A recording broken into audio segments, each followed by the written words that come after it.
ഈ channel മറന്നിട്ടൊന്നുമല്ല, just ഒരു 6 മാസത്തെ ക്രിയേറ്റീവ് ബ്രേക്ക് ആയിരുന്നു. പ്രൊഫഷണൽസ് ഒക്കെ അങ്ങനെ പറയാറുള്ളത്. പക്ഷേ സത്യം പറഞ്ഞാൽ അപ്ലോഡ് ബട്ടൺ എവിടെയാന്ന് മറന്നുപോയി. അപ്പോൾ ഇന്ന് നമ്മൾ പറയാൻ പോകുന്നത് വായ 2ലെ ചില ഹിഡൻ ഡീറ്റെയിൽസുമാണ്. സിനിമ കണ്ടവർ മാത്രം ഈ വീഡിയോ തുറന്നു കാണുക.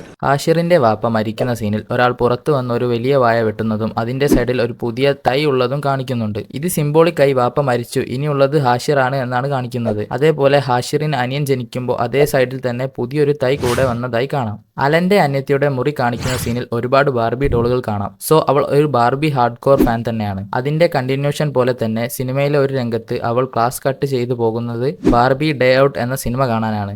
അജിൻ ഒരു സീനിൽ സജിന്റെ ഹെഡ്സെറ്റ് യൂസ് ചെയ്യുന്നുണ്ട്. അത് സജിൻ വാങ്ങുന്നതും നമ്മൾ കാണുന്നുണ്ട്. പക്ഷെ പിന്നെ സജിൻ ദുബായിലേക്ക് പോകുമ്പോൾ പുതിയതായി ഒരു ഹെഡ്സെറ്റ് വാങ്ങുന്നുണ്ട്. അതിനുശേഷം പഴയ ഹെഡ്സെറ്റ് ഫുൾ ടൈം ആയിട്ട് അജിൻ തന്നെയാണ് യൂസ് ചെയ്യുന്നത്. അജിന്റെ അച്ഛനെ സിനിമയിൽ ജോലിയില്ലാതെ വീട്ടിലിരിക്കുന്ന ഒരാളായാണ് കാണിക്കുന്നത്. പക്ഷേ ശ്രദ്ധിച്ചാൽ ഇതിനു മുൻപ് ഒരു സീനിൽ സൂപ്പർ മാർക്കറ്റ്, ഫാഷൻ ജ്വല്ലറി എന്നീ 2 ഷോപ്പുകൾ നടത്തുകയും അത് പൊട്ടിപ്പോവുകയും അതിനുശേഷമാണ് അയാൾക്ക് ഇത്രയും കടം വന്നതും എന്ന് നമുക്ക് മനസ്സിലാക്കാം. മുജീബ് സാർ ക്ലാസ്സിൽ ഫോൺ യൂസ് ചെയ്യുന്നവരെയും പ്രേമിക്കുന്നവരെയും പിടിക്കുന്നത് കാണിക്കുന്നുണ്ട്. പക്ഷേ ആ സീനിൽ ഫോൺ മാത്രമല്ല, സിഗരറ്റ്, കൂളിപ്പ് ഒക്കെ പിടിക്കുന്നതായും കാണാം. കുട്ടേട്ടൻ അവർക്കൊരു ബോട്ടിലാണ് ഡ്രഗ്സ് മിക്സ് ചെയ്ത് കൊടുക്കുന്നത്. പക്ഷേ കുട്ടേട്ടനെ ഫസ്റ്റ് കാണിക്കുന്ന സീനിൽ തന്നെ അതേ ബോട്ടിലിൽ നിന്ന് കുട്ടേട്ടൻ ഡ്രഗ്സ് യൂസ് ചെയ്യുന്നതും കാണാം. ഡ്രഗ്സും ഫൈറ്റും എല്ലാം കഴിഞ്ഞ് ഹാഷിർ ഇടുന്ന ഡ്രസ്സിലുള്ള ടെക്സ്റ്റ് ശ്രദ്ധിച്ചാൽ മനസ്സിലാകാം, 100% ഓർഗാനിക് ഹ്യൂമൻ ബീയിങ്. വിനായകൻ അലന്റെ ചേട്ടന്റെ കൂടെയാണ് പഠിച്ചിരുന്നത്. പിന്നെ +2 തോറ്റതെന്നും സിനിമയിൽ കാണിക്കുന്നുണ്ട്. അതിന്റെ ഫോർഷാഡോയിങ് പോലെ തന്നെ ലേറ്റർ വരുന്ന ഫൈറ്റ് സീനിൽ വിനായകൻ മാത്രം കളർ ഡ്രസ്സിലാണ് കാണിക്കുന്നത്. പിന്നെ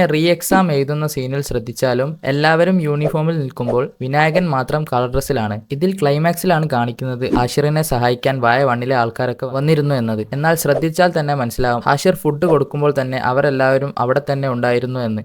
സോ ഇത്രയുമാണ് എനിക്ക് പറയാനുള്ളത്. ഇനി പ്രത്യേകമായി പറയുകയാണെങ്കിൽ ഇതിലെ പാട്ടുകളെല്ലാം ശ്രദ്ധിച്ചാൽ മനസ്സിലാക്കാം, ഹാഷിർ യൂസ് ചെയ്യുന്ന ഹാഷിറിന്റെ വീഡിയോസിലെ പല ഡയലോഗുമാണ് ഇതിലെ പാട്ടായി മാറിയത്. ഇത് ഹാഷിറിനെ അറിയുന്ന എല്ലാവർക്കും അറിയാം, എന്നാൽ ഹാഷിറിനെ അറിയാത്തവർക്കായാണ് ഇത് പറഞ്ഞത്. പ്രിയപ്പെട്ടവരെ, ഇനി നിങ്ങൾ നോട്ടീസ് ചെയ്തിട്ടുള്ള ഏതെങ്കിലും ഹിഡൻ ഡീറ്റെയിൽസ് ഉണ്ടെങ്കിൽ കമന്റ് ചെയ്യൂ.